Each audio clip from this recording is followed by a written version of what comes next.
Hello, this is the first episode of CryptoKoryo podcast, and I'm very happy to have Mark, project lead at Bancor, today with me. Welcome, Mark.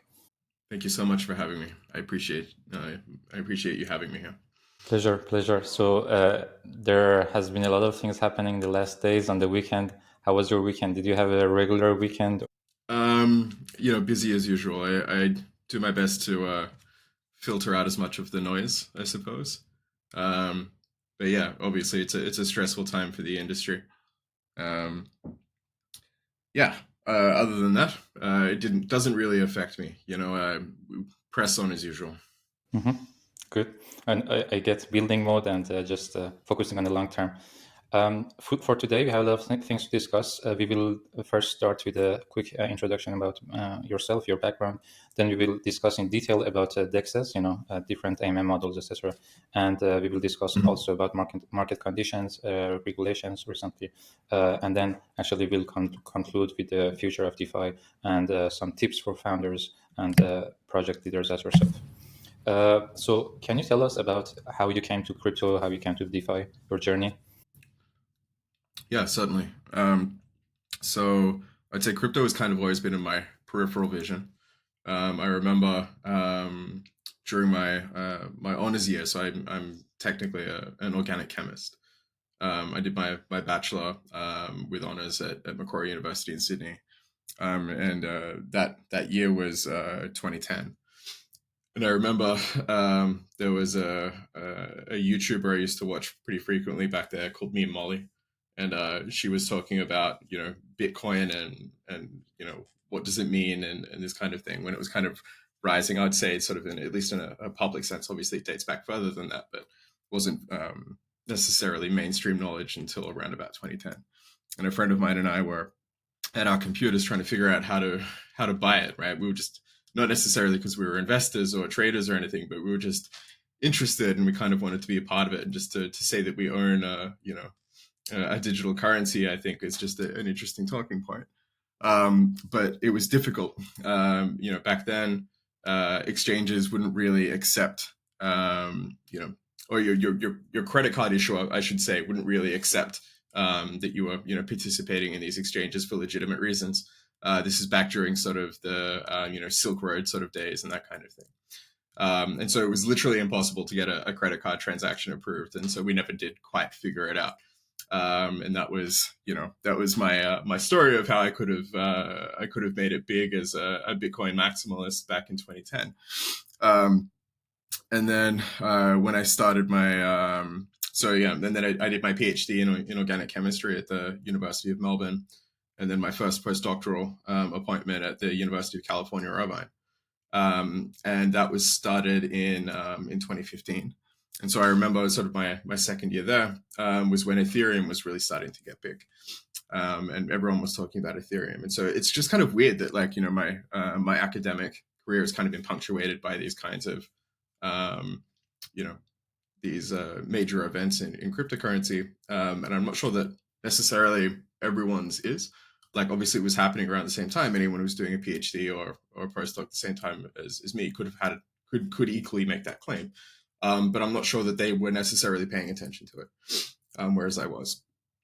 And when I finished my postdoc at UCI, I came back to Australia, worked for the Australian government at an organization called the CSIRO, which is the company that invented Wi-Fi and insect repellent and other things.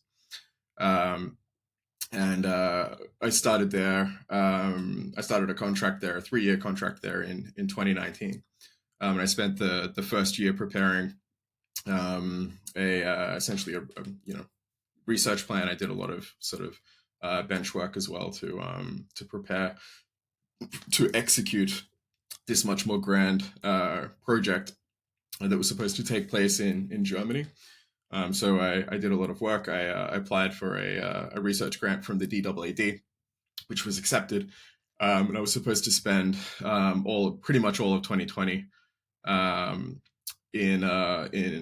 the Max Planck Institute for Colloids and Surfaces in Potsdam, Germany. And my flight out of Australia was sometime in April. and was about a week after the Australian government closed all borders to international travel due to the pandemic. And so this completely wiped out, that year of work. And also the city that I live in, which is Melbourne, went into about a 24-month lockdown period, which wiped out the last 2 years of my contract there anyway. And so I think, being forced to stay at home for as long as I was just looking for other ways to be useful. This is around about, DeFi summer period, early 2020. And I did spend a lot of time in different DAOs. So, I was really attracted to things like Kyber, to Uniswap, to, I remember when the sushi swap, vampire attack on Uni happened, and Bancor was just one of these other projects that I was paying a lot of attention to. And it was the one that I thought had the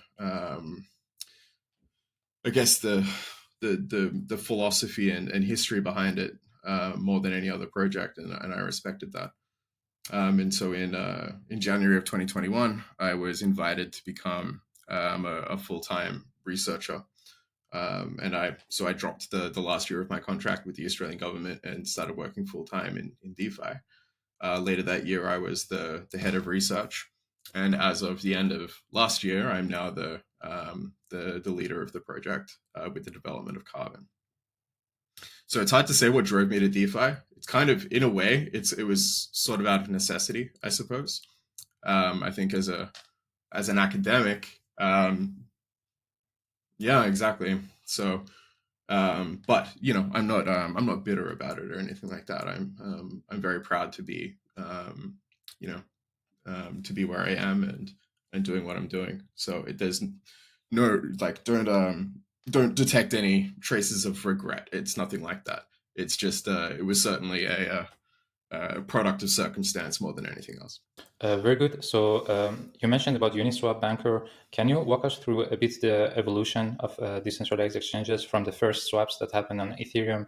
I was checking this morning. I saw that the Bancor white paper came in 2017 before Uniswap, which came in 2018. Yeah, way before Uniswap. Yeah, exactly. Even before MakerDAO, even before the term DeFi. Yeah, so all the way through Uniswap V1, V2, V3, concentrated liquidity, and today, the landscape of today with Carbon. Sure. Okay, so let's start at the beginning. The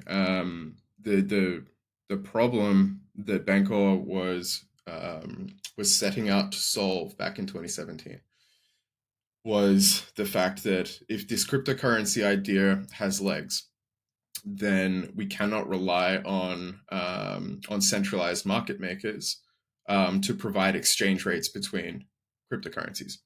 And this isn't necessarily because market makers are a nefarious influence. Usually they are a very positive influence on markets, but they are self-motivated. They are selfishly motivated, I think, is the better way to say it. And they can also refuse to make markets. So, when we're looking at fiat currencies, for example, in general, you don't necessarily need, there will always be market makers there, but even if there weren't, there are brokers and other things, even governments themselves, that will happily trade in their own currency. And so you can kind of always get an exchange rate somewhere, except, in places where the government system has completely collapsed. In cryptocurrency, you don't really have that. You kind of are very much reliant on centralized exchanges like, back in then, like things like Bittrex, Bitfinex, and so on. And, even the Bitcoin maximalists, I think, would be forced to concede that if these centralized exchanges fail, even Bitcoin fails, because without a way to transact with it, there is no way to know its value, right? If there is no one there to quote a price on something, if there is no one making an offer and someone there to take that offer, its price is unknowable, and it becomes defunct, not just as a currency, but also as any type of store of value or asset or anything else that you want to call it.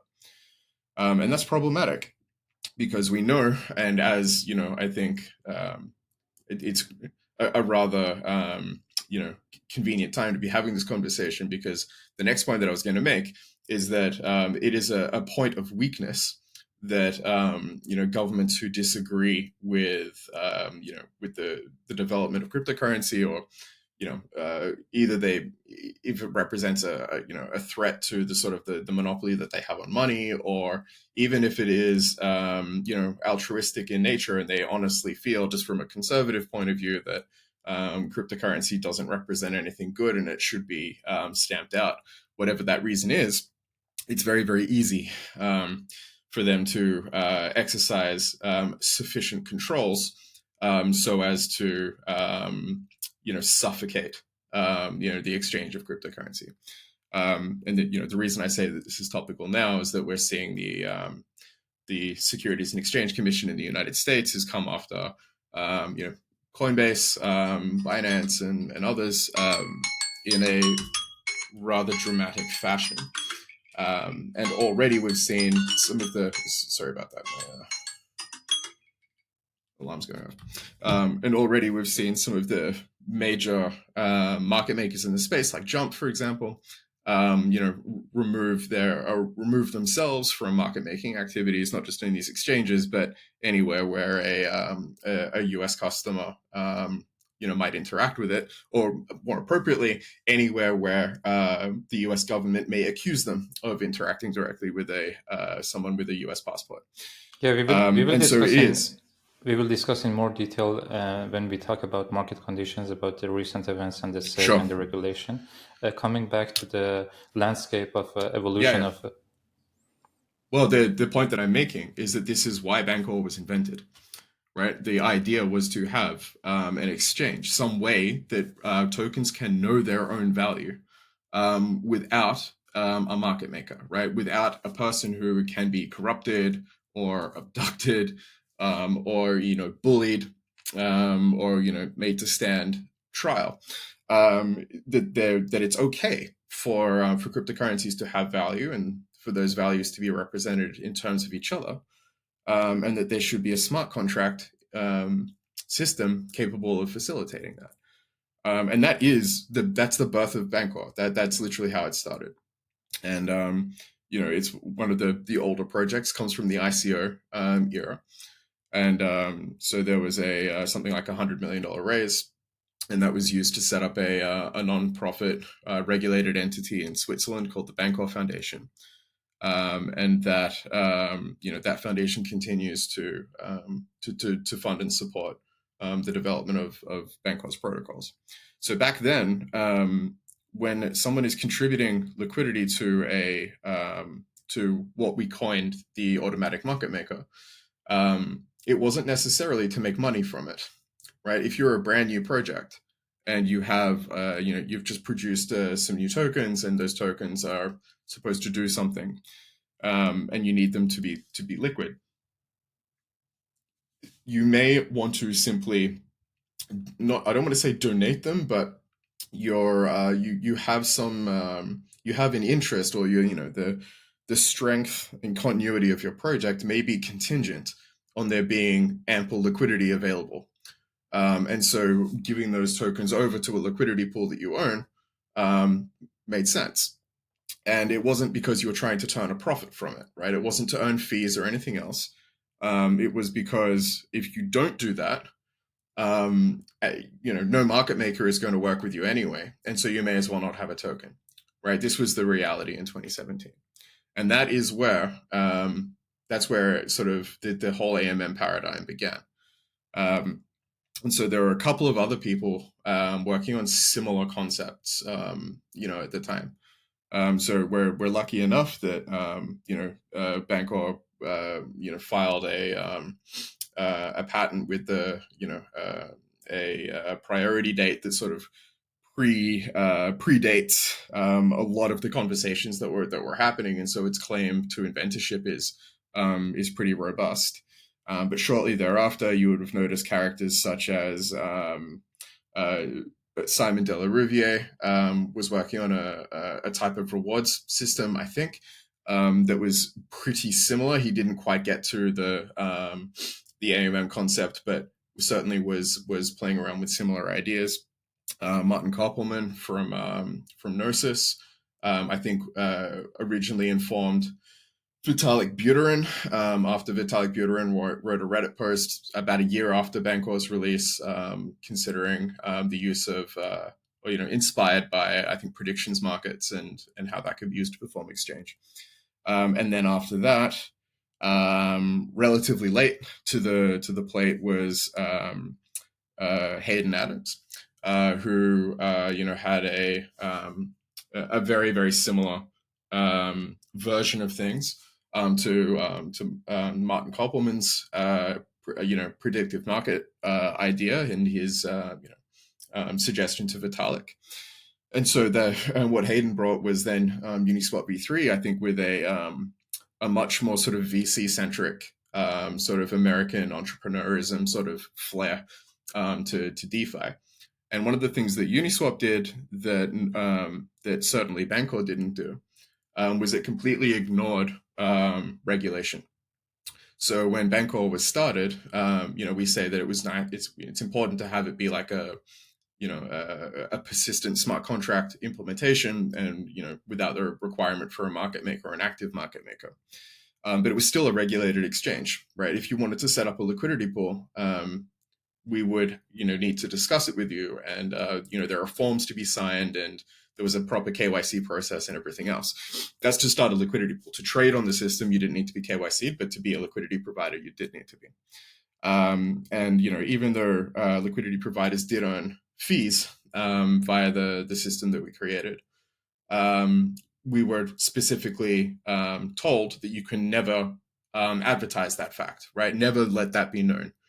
Because if you are, if you're speaking about that kind of stuff openly, it raises several questions on some regulatory fronts, not necessarily in Switzerland, but elsewhere in the world.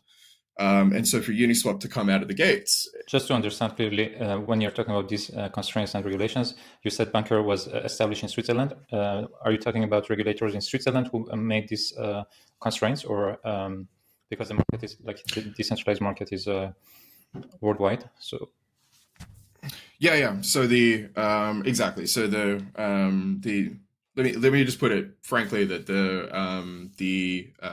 legal advice that we had from the Swiss standpoint was that it's okay to have a system where liquidity providers earn fees, but don't advertise that fact, because it could, there are other jurisdictions in the world where that may not be acceptable, including and especially probably the US.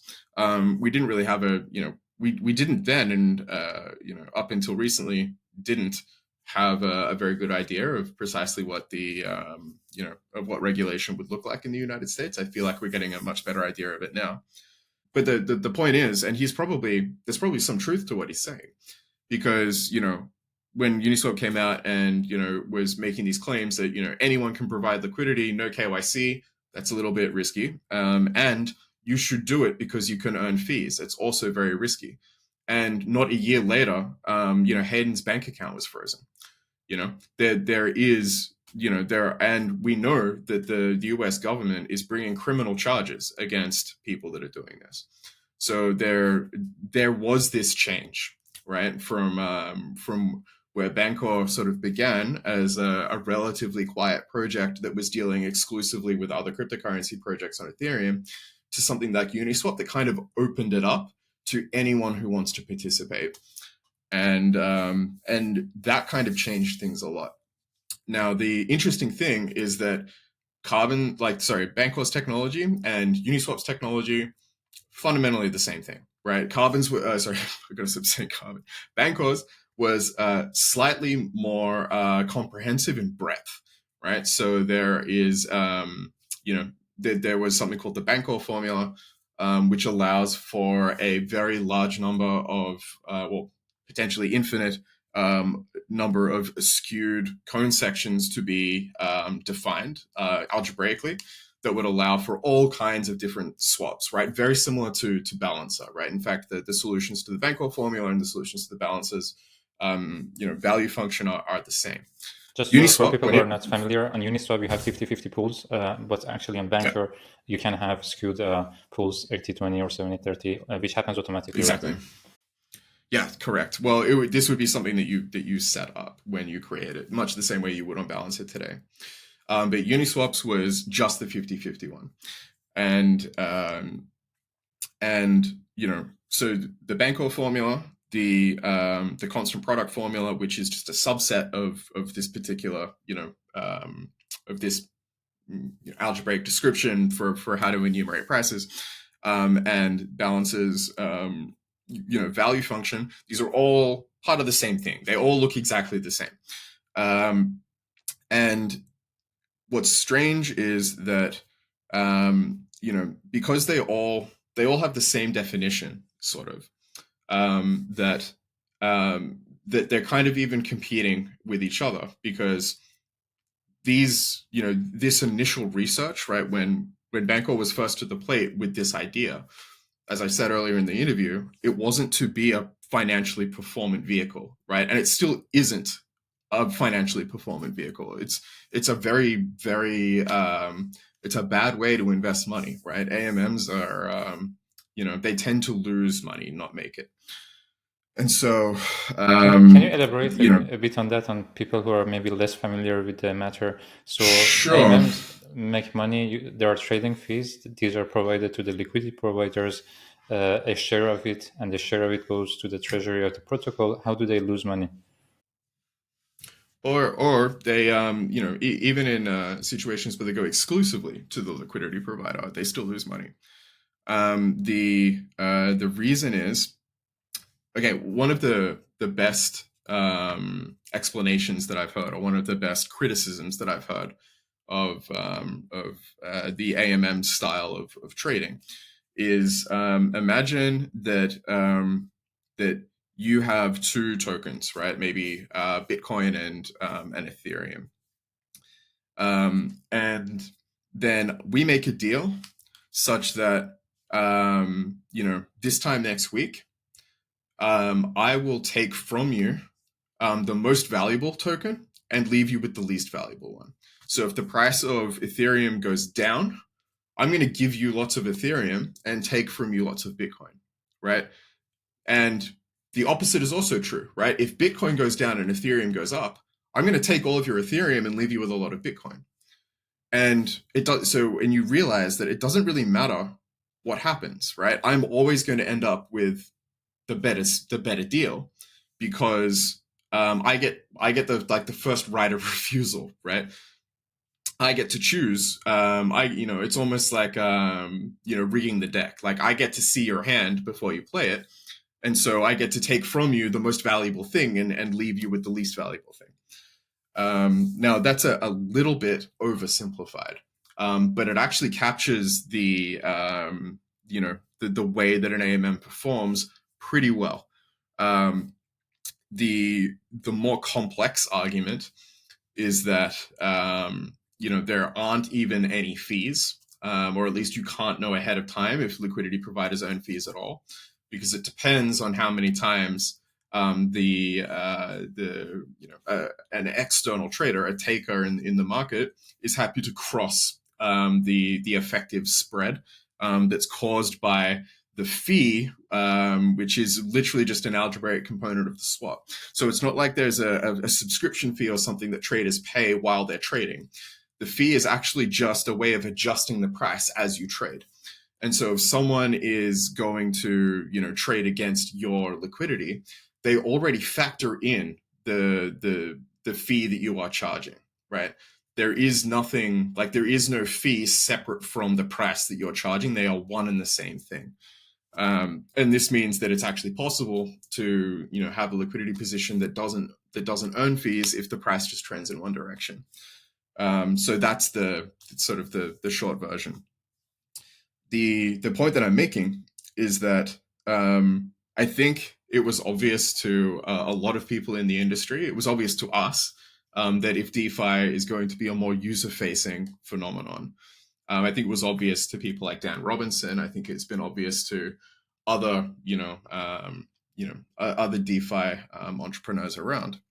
that there needs to be a better way for liquidity to be provided. That this kind of short gamma strategy, this this AMM model, it's good for projects, bad for users, right? If people knew what an AMM was, they probably wouldn't contribute their own money to it. You might do it as a project because you need liquidity, but as an individual user, unless you're like really loyal to a project, you probably wouldn't take the financial risks associated with it. So there have been a couple of significant improvements over the years to try and make the AMM model more attractive to regular people. In 2019, Bancor released, or at least announced, I think, its version 2, which was the first time I think that concentrated liquidity, back then we called it amplified liquidity, was ever discussed. And I think that this actually hit the market in April of 2020, which was about a year before Uniswap V3. And that implementation, it was very much more focused on sort of retail use cases, right? That normal people, not projects, would be contributing liquidity to an AMM. And that implementation, it involved a very, very close collaboration with Chainlink, who were then finding use cases for their Oracle systems. And so we had a system that would essentially constantly rebalance the portfolio in order to keep liquidity in range all the time. So if you think about all of these like vault managing systems and things that are built on top of Uniswap V3, we had something like that was very automated, that was quite automated, and was exclusively under the influence of a Chainlink Oracle back in early 2020. The problem is that kind of system is extremely vulnerable to MEV type attacks. And at that time, MEV was something that not many people spoke about. These kinds of attack vectors were not well understood. And we were sort of the first to discover, or if you like, describe or completely elucidate how Oracle front running can be a huge problem when you're providing liquidity in a system like this, and miners can do whatever they want. So that system proved unsustainable, and we moved into sort of other models. But short on its heels was Uniswap V3, which introduced its own version. I'd say a much more elegant version of concentrated liquidity. And in this version, it's the same model that you get, right? It's the same underlying financial instrument as you get on a normal AMM, but it's leveraged. So you can choose now to take more risk, which is in a way good, because it means that the dwindling or tiny financial returns that you get on a typical AMM can now be massively amplified. So it attracts much greater volumes, and that's good for for customers, for takers, people that are trading against you. It's good for DeFi, it's good for projects, it's good for everything. But it also means that if you are wrong, right, if your specific bet, the type of trading strategy that an AMM represents, proves to have been a mistake, then you also lose money very quickly. And so, I was one of the first authors to actually investigate the on-chain profitability of Uniswap V3. We presented a paper. It's currently published on, or it's available via the archive preprint server. It was at the time it wasn't really clear, how profitable Uniswap V3 was as an alternative to the prototypical AMM. And it turns out it's not. It also doesn't make money. In general, it loses money. There are some very sophisticated individuals who are juggling their liquidity fairly frequently on there, who can afford to take those kinds of risks, and who generally, do come out in front. But they're few and far between, and certainly it's not representative of the type of mainstream users that people generally think of when they think of DeFi use cases.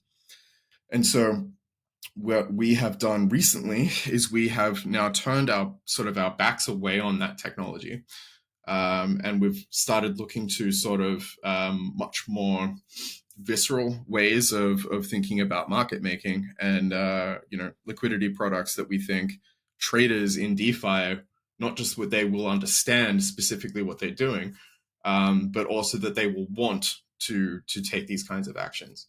So this AMM model, the idea that you are taking a short gamma option, or you're buying a short gamma option, most people won't be able to tell you what that means. But what we've done with Carbon, which is our most recent product, is to say, how you want to buy Bitcoin when it's at a low price and sell it when it's at a high price, right? And this is something that people generally understand. Well, now there's a product that lets you do that. That this is kind of a very natural way to provide liquidity to a token without having to understand.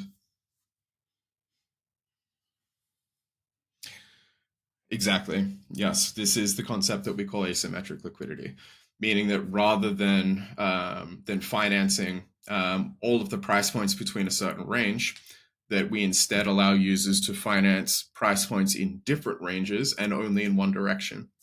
And this means that you no longer have something that I would characterize as being a short gamma option, but you have something that has a much higher alpha and is something that I think is a lot more intuitive for people to understand.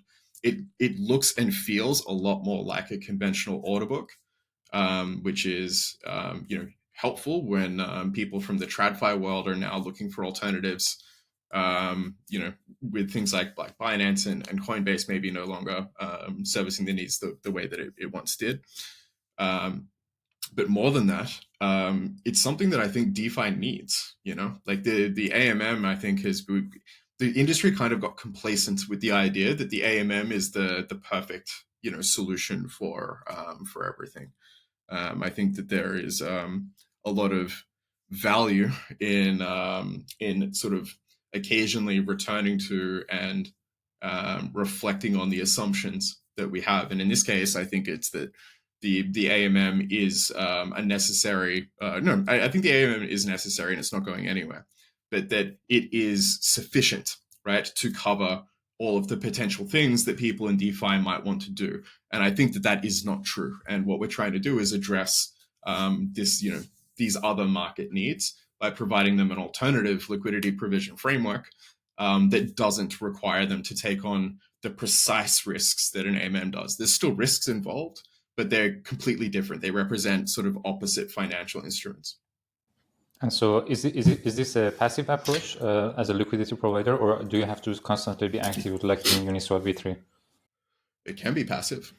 It really depends on what it is that you want to achieve, or what your market view is.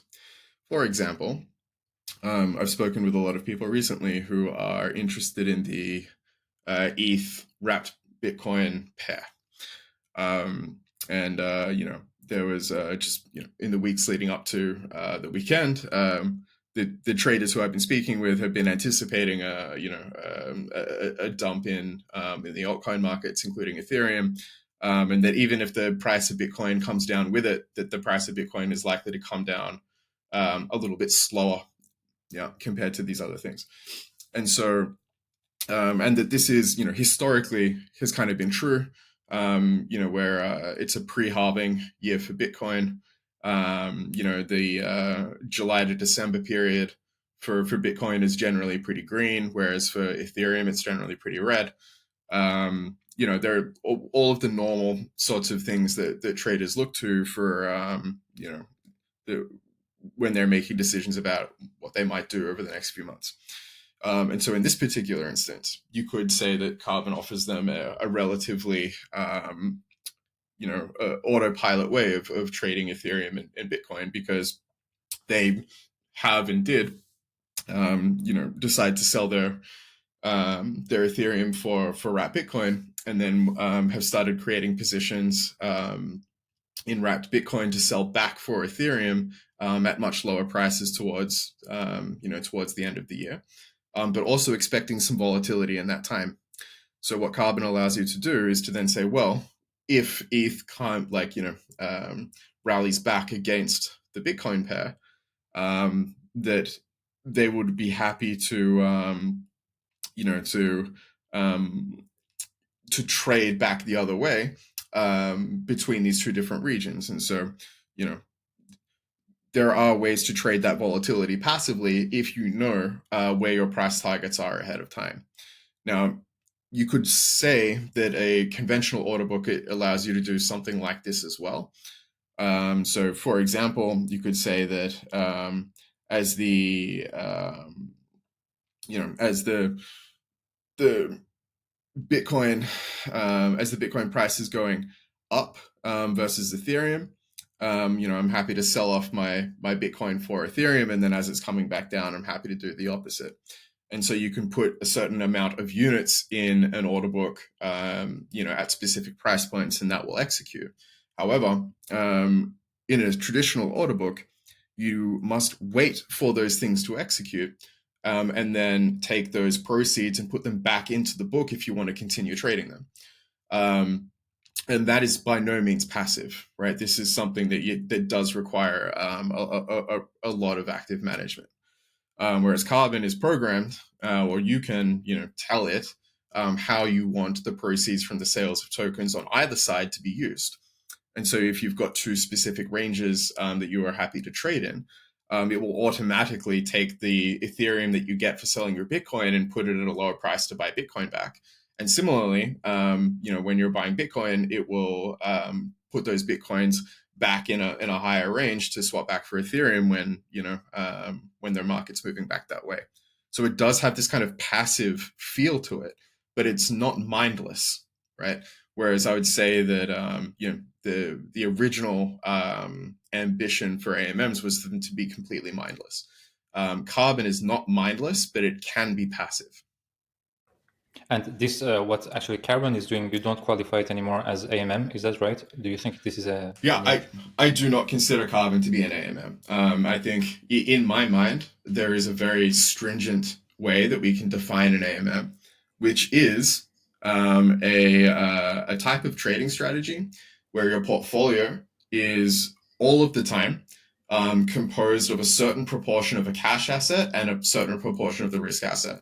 So when we say, that there's a balance of 20/80 pool, for example, what they mean is, at any given time, no matter what the price of these assets are, it's always going to be 20% in cash and 80% in risk, or 20% in risk and 80% cash, however you want to split it.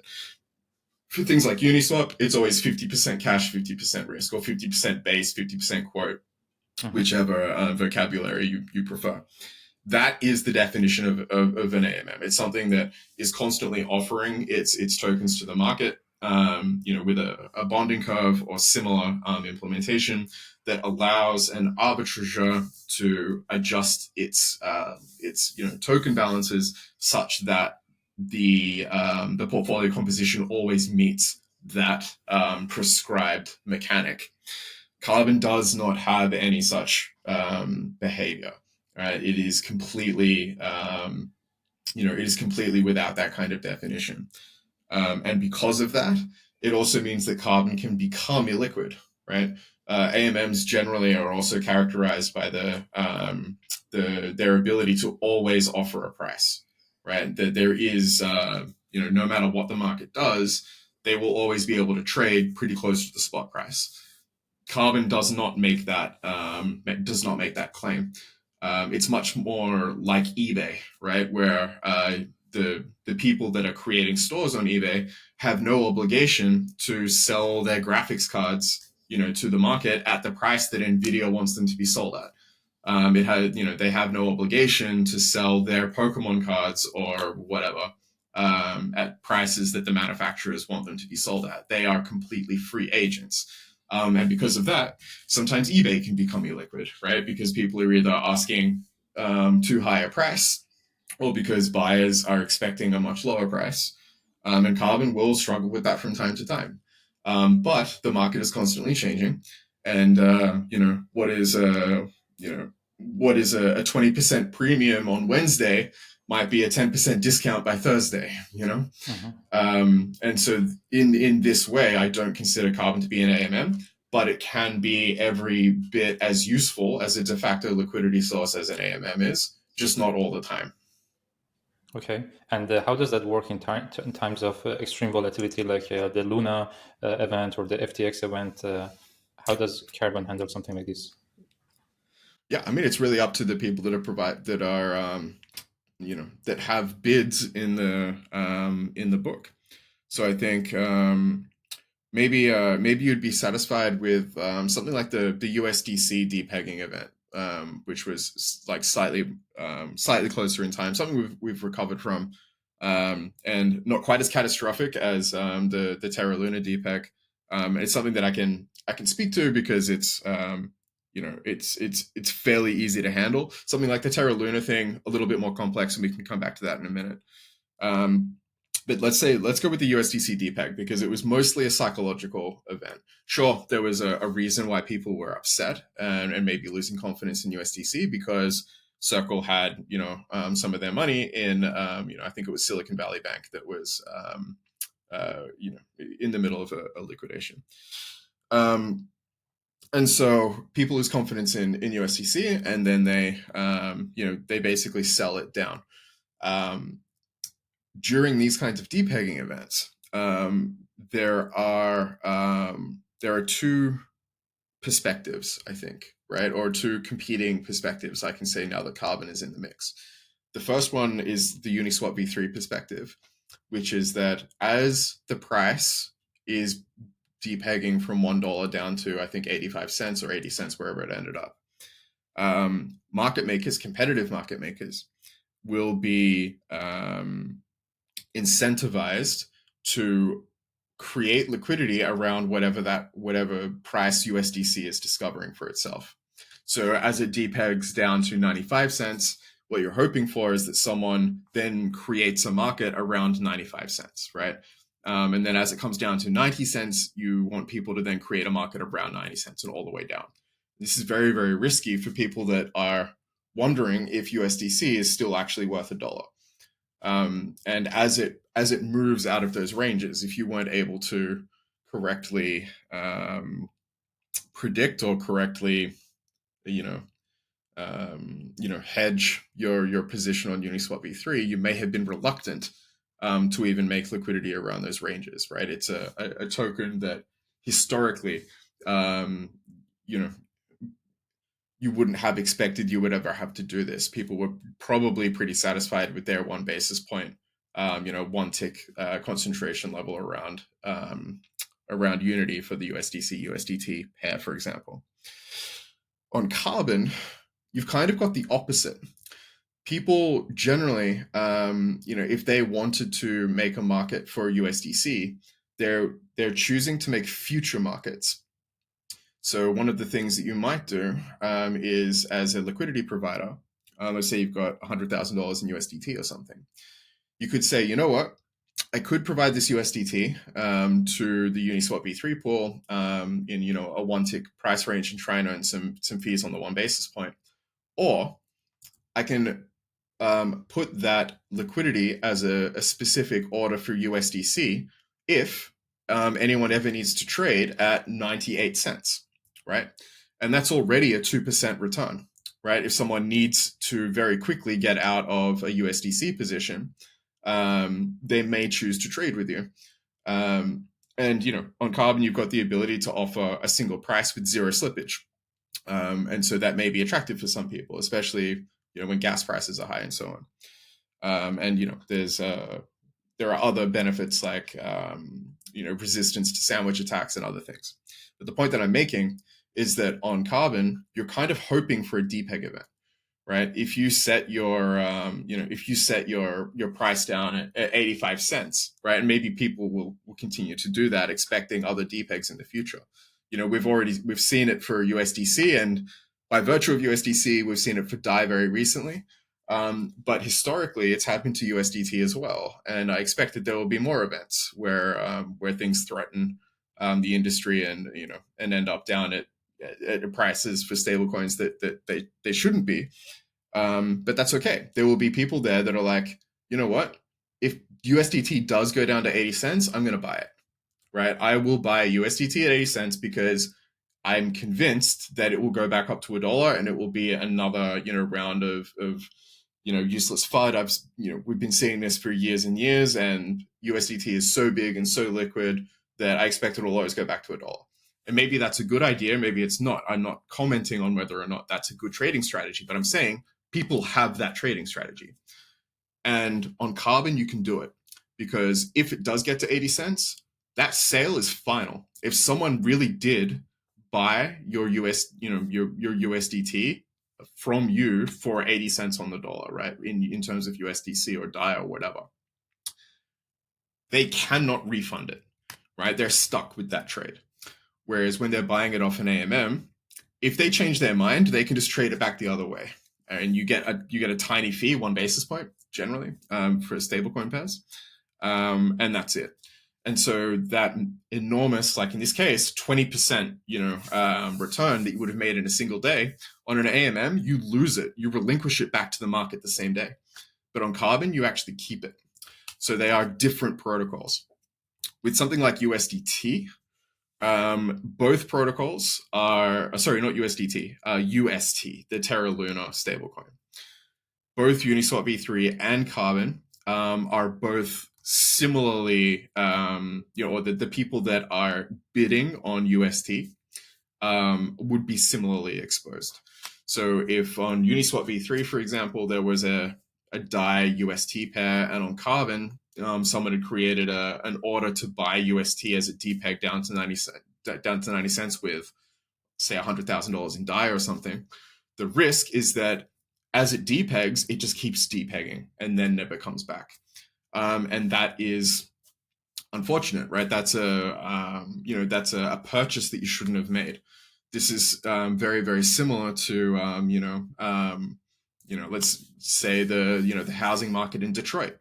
If we saw that housing prices are coming down, and you think, oh, this house has come down 50% in value, this is a bargain, I'm going to buy this house, only to see it keep dropping, right, effectively to nothing. The same way that people, might have bought the dip on some of their favorite cryptocurrencies, only to see it keep dipping down to nothing. Just because you were happy to buy something at a certain price, and that you thought that price is representing a very attractive level, doesn't mean that there are price levels beneath it that can keep going down. So in something like as catastrophic as the Luna crash, where some token effectively visits zero or as close to zero as any cryptocurrency ever has, both of these protocols, Uniswap V3, Balancer, Carbon, actually all of these AMM protocols, they all have the same fundamental weakness, which is that once someone has made that trade with you, you're not going to get that value back unless the thing that you've bought improves in value again. And in the case of UST, it never happened. In the case of USDC, it only took 2 days for it to come back, right? In the case of USDT, historically, it's only taken like a day or two. But UST never came back. All of those algorithmic stablecoins never came back. So it's a similar weakness, similar vulnerability, I think. But all traders know that risk well, I think. So now, zooming out a bit from specific protocols or AMMs, how do you see the landscape of DEXes in general now in 2023? Recently, Uniswap V3 license is now others can use it. Some other protocols like SushiSwap, they're implementing their own variations. I saw that Balancer has what they call elliptic concentrated liquidity pools. There are some new players coming, like Trader Joe, and they have what they call liquidity book and auto pools. So there are some others. How do you see the landscape? Are you seeing any innovation in general in the DEX section? Yeah, so I think the Uniswap V3 license expiry is like it's not minor. As you're pointing out, there is a lot of opportunity for let's say low effort or low quality forks to happen, and Uniswap is no stranger to that. I'm very, very reluctant to call a project like SushiSwap a low effort fork. I think that was a very high effort fork, but that's the exception, not the rule. There are countless. For every SushiSwap out there, there are like a million, worthless, DEX clones from, that don't really mean anything. But I think in a bear market like the one that we're in, I don't think that the license expiry is all that significant. And I say this because it's not like there was really too much like exclusivity, I think, on the concentrated liquidity side. Anyway, like I said, Bancor had a version of it a year before Uniswap V3 came out. Around about the same time that Uniswap V3 was coming out with its version of itself. I remember Kyber also released its concentrated liquidity model called the DMM, or the dynamic market maker. And in a way, Kyber was also like pretty, I think that they understood their potential demographic very well, because Kyber kind of it straddles that cusp between sort of DeFi and CeFi very well. They had mostly centralized market makers creating these liquidity pools. And so the DMM model was really sort of targeting professional liquidity providers who would want to make markets. But their invariant functions are identical. I've shown this. Even though they use different letters and the equations look very different, if you actually properly elaborate the geometry and algebra of it, you can show the equivalence between these things. It's still a symmetric hyperbola that's just kind of been augmented around a central point somewhere. And then after that, we've also seen things like Trader Joe, as you mentioned. So again, another completely different perspective of exactly the same idea, right? The Kyber DMM, the Uniswap V3 thing, and Trader Joe's implementation, these are all identical, right? In a way, they might have very special or very idiosyncratic like implementation differences, but they are offering the same product to their users, right? It's just a question of like who they think that their target demographics are, and what their specific architecture of the smart contracts looks like. But the thing that you're buying, the option that you're buying when you provide liquidity to these things, is the same option. If we were to wrap these these assets, these liquidity provider positions in another token, you could actually make them fungible between all three protocols, is how identical they are. And so that's with that in mind, I don't think that the expiry of the Uniswap V3 license is like as significant as it could have been, right? If it really was the case that the Uniswap V3 implementation was so special and so specific, and really was the holy grail of concentrated liquidity models, then I think it would be much bigger news. But the reality is, we've already seen these other variations of the same idea, of the same primitive, sort of start to spawn out. And so there isn't really that same sense of urgency to fork exclusively Uniswap V3 when you've got all of these other options now that you can fork. Even Carbon, has its own. You can use Carbon's generality to recreate the Uniswap V3 implementation if you wanted to, right? It's possible to create a Uniswap V3 position inside Carbon, and offer that instrument as well. So it's not really, I don't think it's as,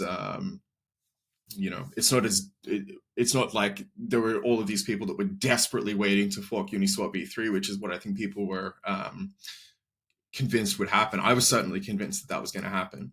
And sure, we saw like one or two, and like you said, Sushi, it's certainly just got a verbatim fork of Uniswap V3, and there are a couple of others.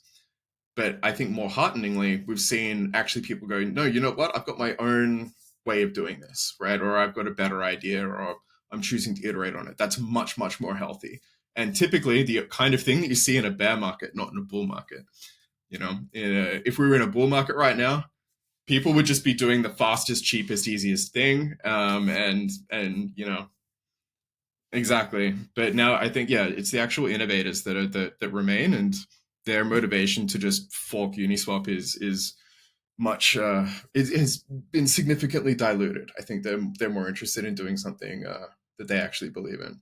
I think one of the things that we also saw with the Uniswap V2 was that we saw a lot of forks. So we have now around, I think around thousands of DEXes, but they couldn't make it. So Uniswap and few others like Bancor and Balancer, they're still leading the market. And this shows that it's not, I mean, you have to somehow attract liquidity, right? You have to, and to do that, you have to be innovator. You have to have this first mover to have that, to bring trust so that liquidity can come. Now, my last question about DEXs is Ethereum chain is still king, but we are seeing more chains, layer twos, specifically Arbitrum has attracted a lot of liquidity. Its TVL has grown. There is now the ZK Sync chain and other chains. And for now, mostly actually we are seeing actually most of the DEXs are on the same chain. So on Uniswap, you're on Ethereum, for example, and you do your swaps on Ethereum.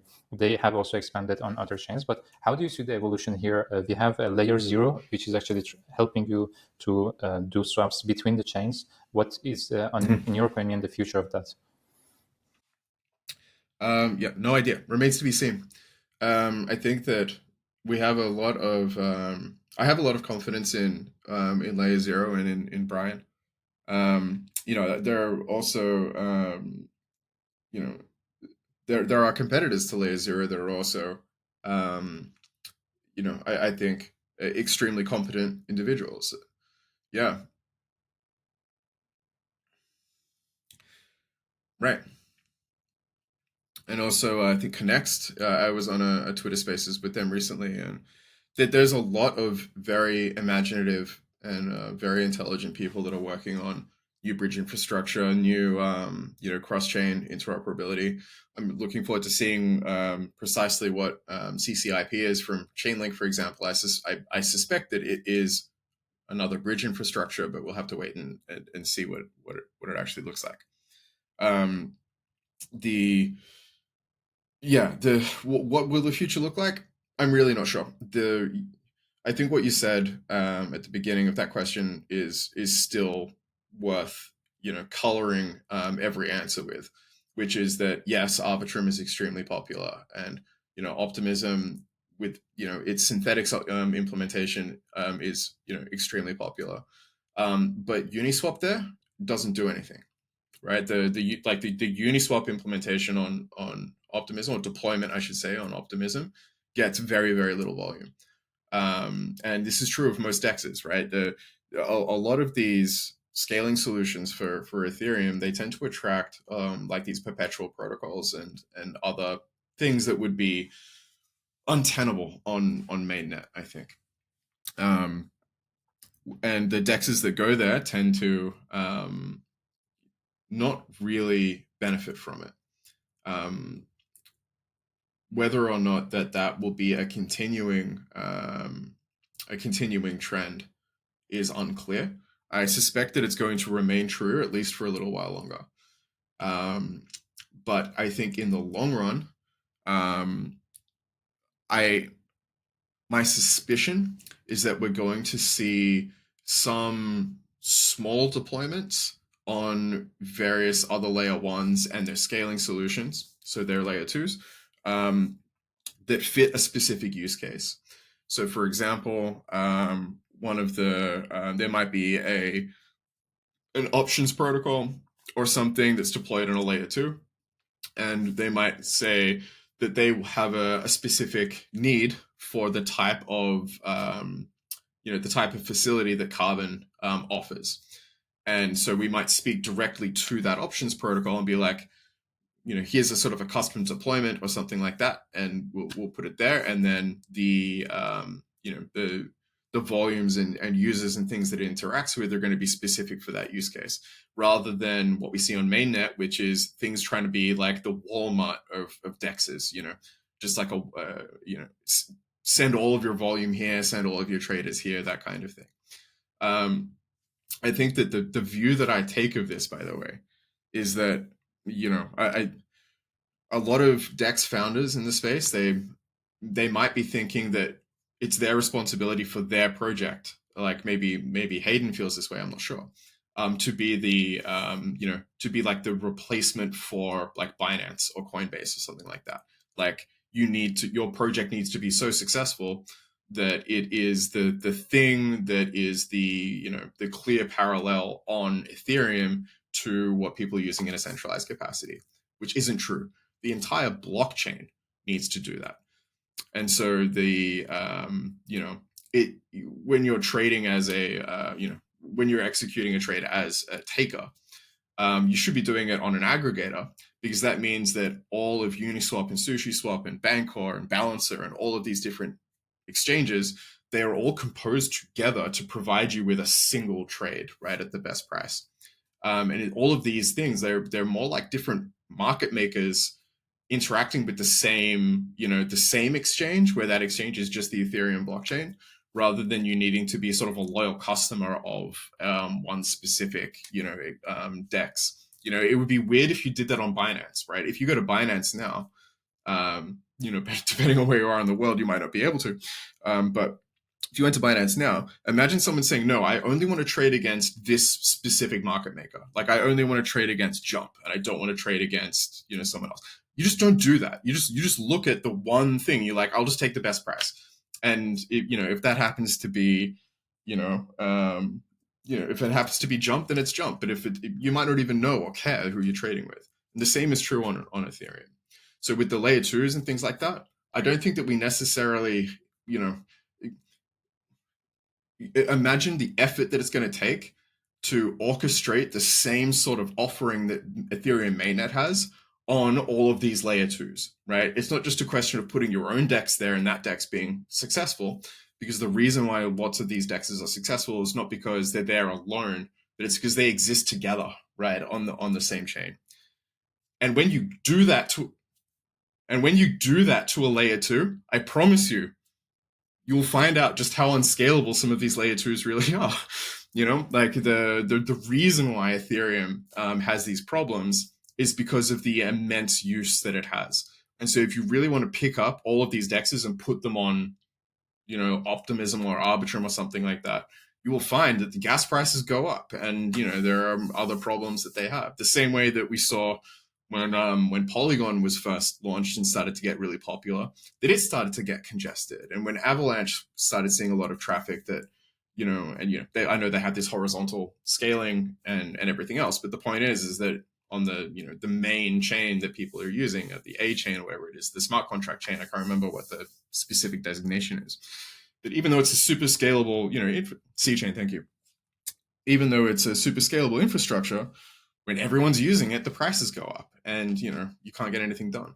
So no, I don't necessarily think that we should even wish to have the same sorts of environments on layer 2s, because the thing that keeps those layer 2s operating as efficiently as they currently are is that they have very boutique use cases, right? The kinds of protocols that are too enormous, that have too much, that are too gas heavy to operate well on layer 1, they operate well on layer 2. But if we go and put all of our shit up there with them, those protocols won't work so well anymore. It's important to, I think, treat them as being the layer 2s service a specific use case, and we should probably maintain that at least for a little while longer. But we'll see. I'm sure that I've upset a lot of people with that answer, but the harsh reality is that I've seen these things come to fruition. And this is a very interesting point, because what you're saying about Uniswap and different AMMs, and that actually they should all do their thing and they should be an aggregator, because a lot of people are saying, until we have something on DeFi like Binance, which is super easy. You have just a mobile app you install, you can do your trade, you can stake, you can provide liquidity, you can do all the things simply. We will not actually, DeFi will not succeed or will not see mass adoption. And what you're saying is that it's not the We've responsibility got of it. one given protocol to do that. It's actually every protocol should be, or every AMM should do their job and do that at the best as they can. And actually, is others Exactly. and the entire blockchain and ecosystem actually building the whole thing so that we build something like Binance. Very interesting. So let's move actually from DEXes and specific protocols, and let's talk about market conditions. Last year was a very tough year for a lot of protocols, investors in general, for most people involved in crypto. But I would like to know from the sense of a protocol, like what are your learnings from such a year? Which I mean, the treasuries, a lot of protocols lost a lot of their treasuries, tokens were going down, no matter what you held. So what are some of the takeaways or the lessons?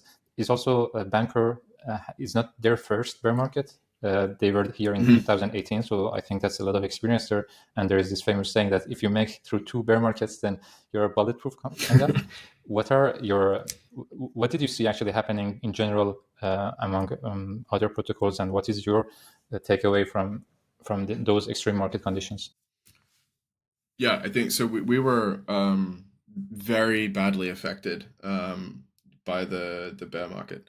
So the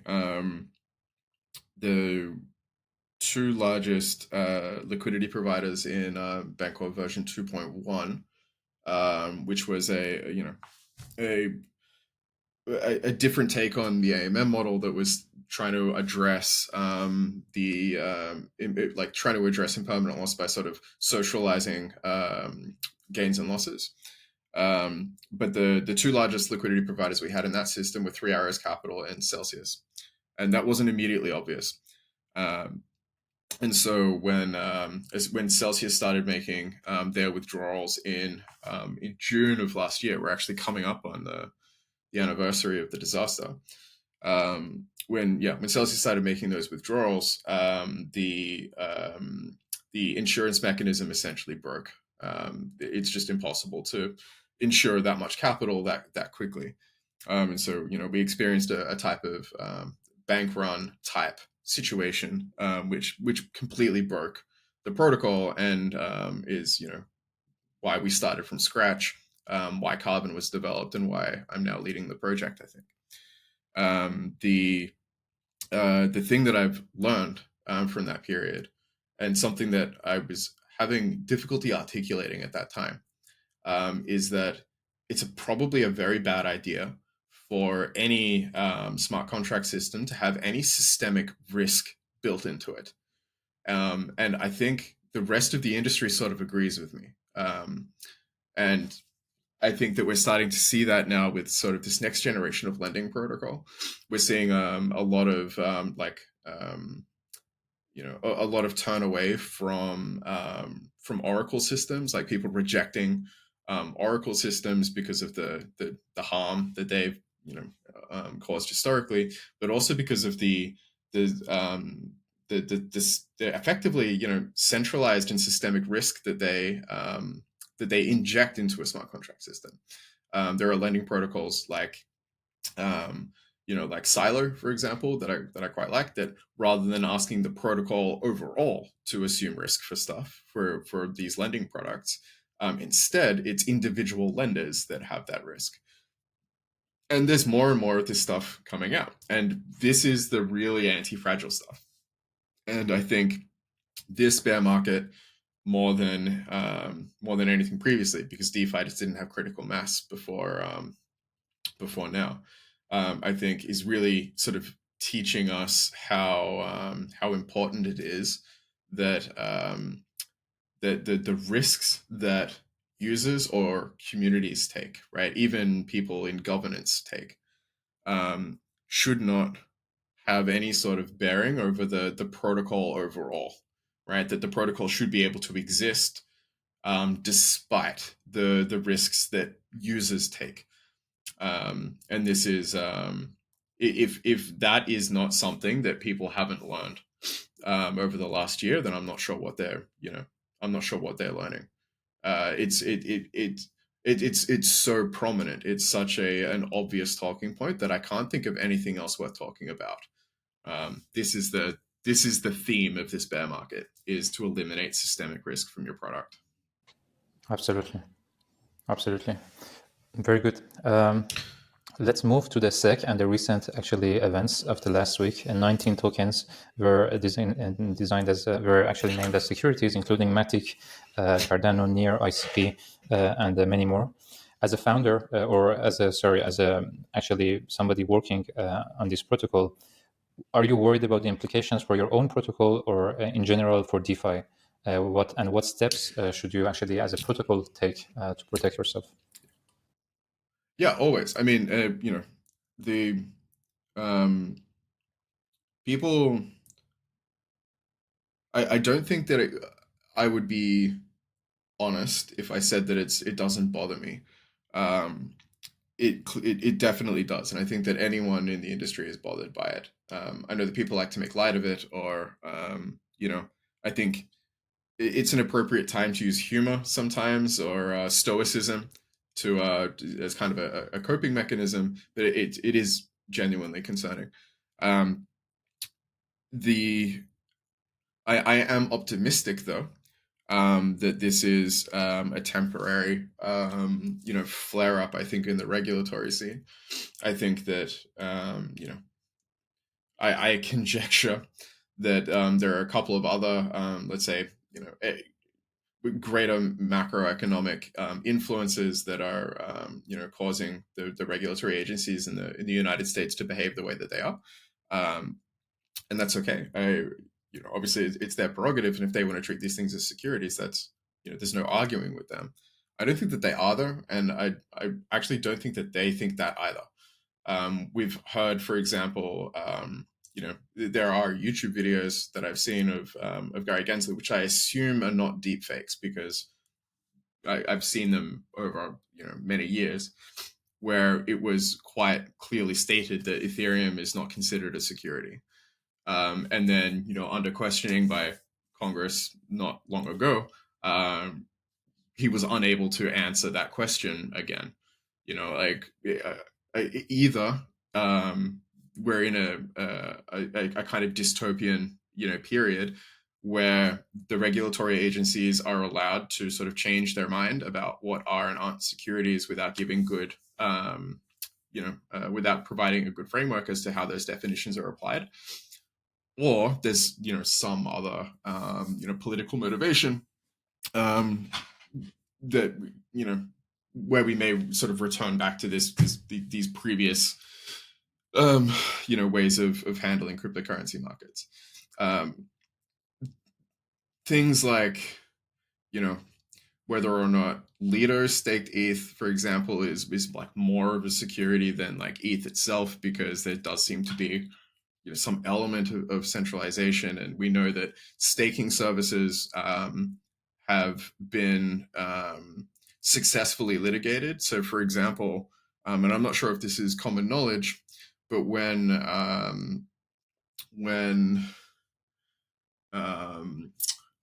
what's the when BlockFi was successfully litigated, um, it was because the actual BlockFi account itself was considered a security, right? The fact that it had this like interest bearing component to it and things like that, and the fact that they are a private company and so forth.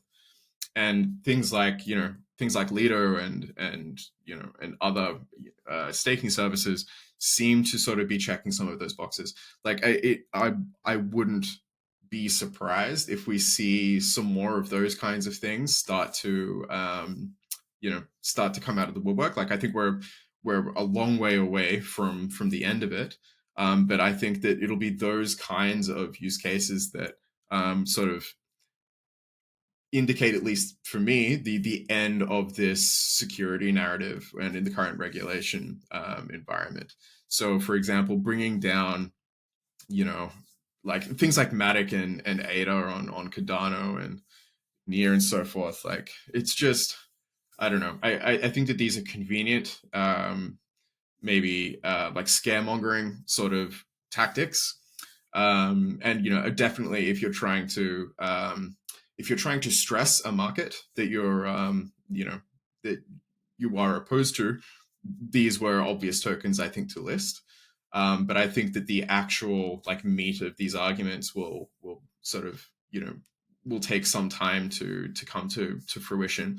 For example, the XRP cases, we're already 3 years in without a real decision. I think imagine and I think in Ripple's case, it should have been a lot more trivial than what coming after Polygon or Cardano or something like that. That's a much more ambitious, I think, lawsuit than coming after Ripple. But we'll see. These things are. I pay attention to these things all the time, right? I read the legal briefs as they're available, and I do worry about it. I try to make sure that I'm relatively well informed. But at the end of the day, what can I do?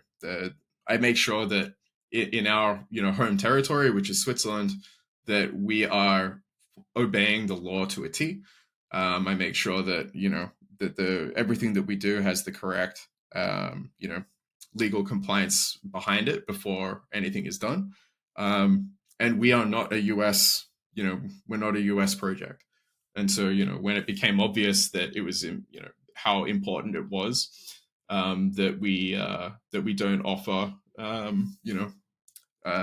we don't offer use of these services to US customers, we instantiated the geo block to the US. We've done that previously. Way back in the day, during DeFi summer, it was kind of relaxed because it looked like we, if Uniswap and others can do it, then that was kind of setting a precedent. But then when the precedent changes, we go back to to doing what we need to do. I comment on these things, but we always respect the rule of law. And I'm concerned about the way that things are going, but I'm optimistic at the same time that it's a temporary phenomenon. Let's talk about the future of DeFi. We have seen with ChatGPT, which was actually the fastest product to achieve 1 million users, I think, in 1 or 2 days. DeFi or crypto in general, we can see that it's following a kind of a mass adoption trend similar to the internet or the smartphone. But we are talking about this billion user, and we are still far from it, although we have hopes that it will happen. What do you see as the biggest barrier for now to see mass adoption? Is it on the tech side, scalability? Is it the UI side, which is too complicated? Is it regulation, or is it just a lack of use cases? It might be none of those things. It might just be time. One of the things that I tell people often is that, with the internet, remember,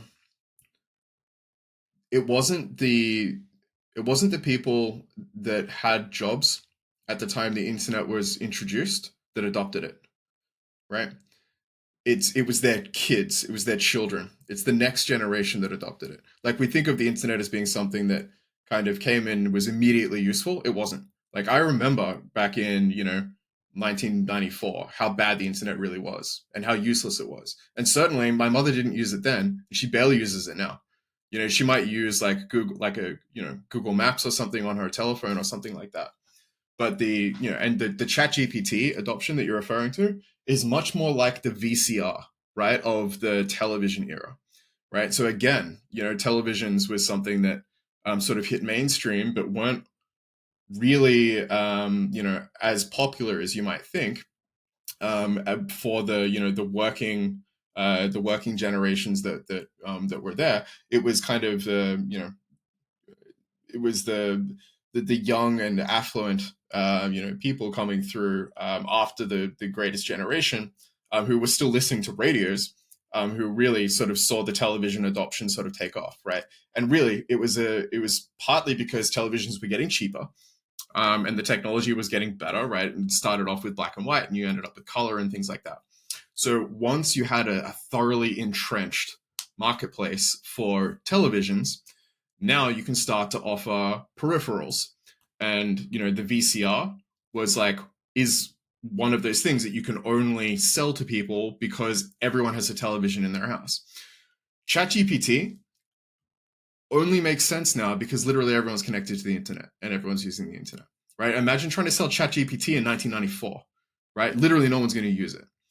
And maybe this is the thing that I don't think many people realize is that just because, I am convinced that blockchains are extremely important, and I do think this industry will succeed. It's the adoption by the next generation that matters, not this one, right? In fact, I can't think of any disruptive, technology, especially something as, as fundamental as what we're talking about in our field. I can't think of a single time in human history where it's been adopted immediately by regular people. The billions of people that we're talking about bringing to blockchain aren't born yet. I honestly believe that. It's the same thing with the internet. And I can't even remember where it was. I think the internet has kind of had a weird sort of trajectory. I say things like 1994 because in Australia there was no way to get it, prior to that date. Last question actually is about people who want to start their own project, founders, people who have ideas to launch protocols. What advice would you give them? Oh yeah, it's a really good question. There are a couple of things that I generally like to talk about with new project founders. The first one is, does your protocol need to exist? So for example, I think just because of how close I am to the DEX space, most of the new project founders that I talk to are all building DEXes, not exclusively, but mostly. And for a lot of them, I think that the attitude is kind of like, we want to be Uniswap V3, but with better marketing, right? Or with, some other like minor, adjustment or whatever it happens to be.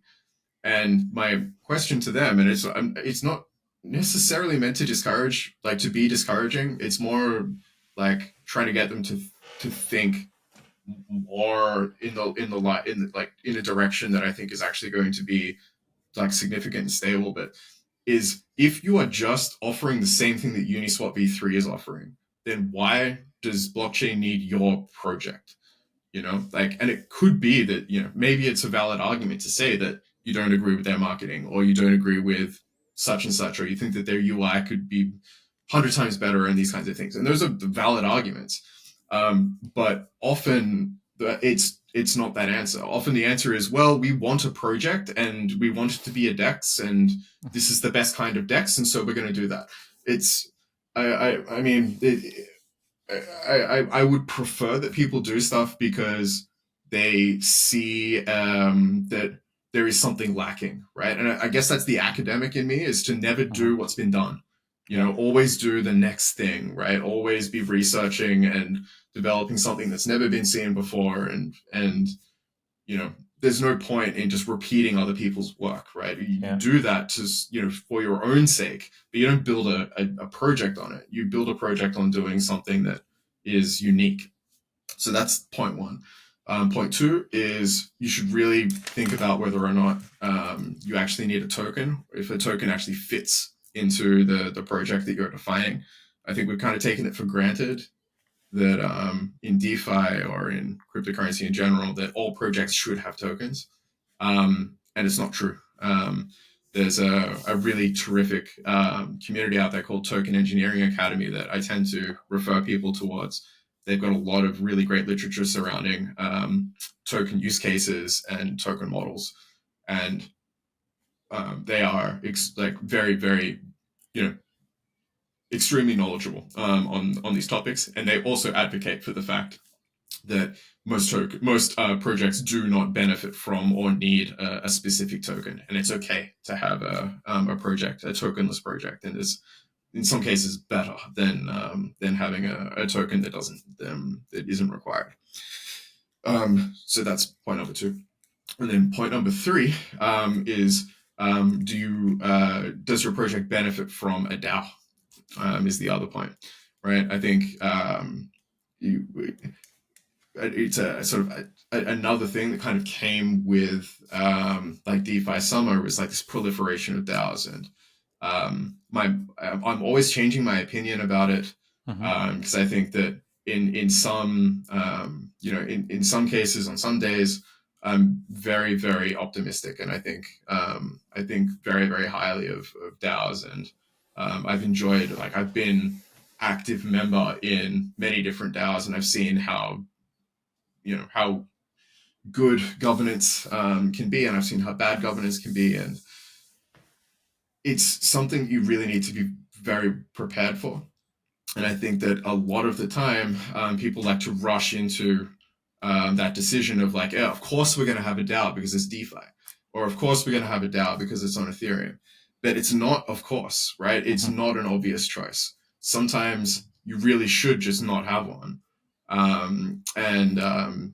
If you're worried about, centralization or other things, and those are legitimate concerns, I would recommend, actually speaking with someone who understands cryptocurrency. We now have, and understands blockchain. There are now, lawyers who specialize in, discussing, project development and that kind of thing, and can give you the right kind of advice. But yeah, if your instinct is either we need a DAO because DeFi, you should reconsider, or we need a DAO because of legal protections, also you should reconsider. Neither one of these things is necessarily a good assumption. And these are the biggest things that I think that I discuss with new projects as they're in that sort of gestation period. Because in any one of these things, if you make the wrong decision, you're going to have to wear it forever. And that's something that I think as well is not very well appreciated. You can't undo a DAO, kind of. It's very difficult to undo it. Yeah. Yeah. And I think actually mostly for early stage projects, having a DAO can add a lot of overhead because you have to take a lot of decisions initially, and if for every single time there needs to be a vote, then you're slowing down and actually just adding complexity where it's not needed actually. Great. Exactly. So to summarize, find a real problem and try to address that. Don't think that you need a token necessarily, and also don't think that you need a DAO if you're a DeFi project. Very good. Great conversation, Mark. Any final words that you would like to share? No, I don't think so. I think I've shared a lot of words already. We're almost 90 minutes in. I think a little over 90 minutes in. So I won't take up any more of your listeners' time. But I thank everyone for listening, and if they want to, if they agree or disagree with anything that I've said, they know how to find me. I'll include my my contact information with this podcast, and I encourage people to speak to me. I'm not I'm not an add-on. I respond when people talk to me, so I'm happy to do that. Great. Thanks a lot, Mark, for your time. It was really insightful. Thanks for sharing your knowledge and experience. And this is the very first episode of Koryo, and I'm really happy to have this conversation with you. Thanks for everything. It's my pleasure. Thank you so much for having me. Thank you. Bye. Bye-bye.